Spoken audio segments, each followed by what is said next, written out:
Hello viewers, আসসালামু আলাইকুম। শুভেচ্ছা ব্লগে সবাইকে স্বাগতম।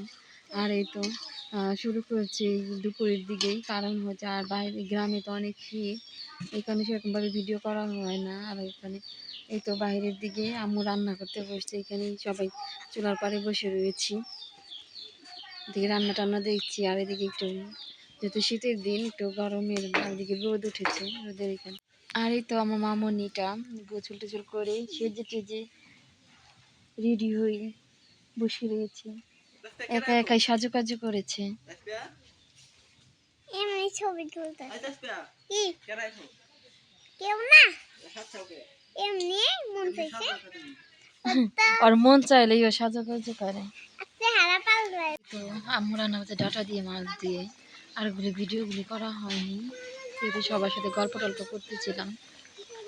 আর রান্না করছে লাউ শাক, আর এই তো ডাটা দিয়ে, মাছ দিয়ে। আর হচ্ছে ডাটা শাকের ভর্তা খাবো দেখে, এর জন্য ভর্তা বানাবে। ডাটা শাক দিলাম, ভর্তা বানানো হবে, সিদ্ধ করে নিচ্ছে। আর এটা হচ্ছে আমরা বলি হলাম দুধ কচু, দুধ কচু দিয়ে হলাম পুঁটি মাছের শুটকি দিয়ে রান্না করে। এটা হচ্ছে চচ্চড়ি।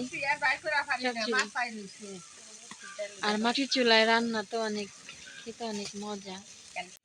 আর এটা আপনারা চেনেন নাকি জানি না, কিন্তু এটা হচ্ছে কচুর মুখি বলি আমরা।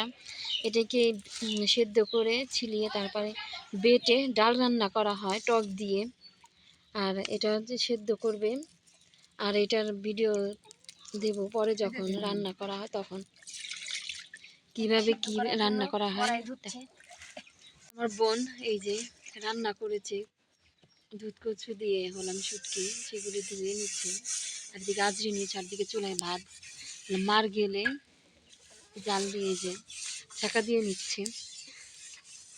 আর গ্রাম অঞ্চলেতেও মনে করেন যে এইভাবেই খোলামেলাভাবে রান্না করে ভালো লাগে। আর যেহেতু শীতের দিন, এই জন্য ঘরে না রান্না করে বাহিরেই রান্না করা হয়েছে, যাতে একটু আগুন পোহানোর জন্য।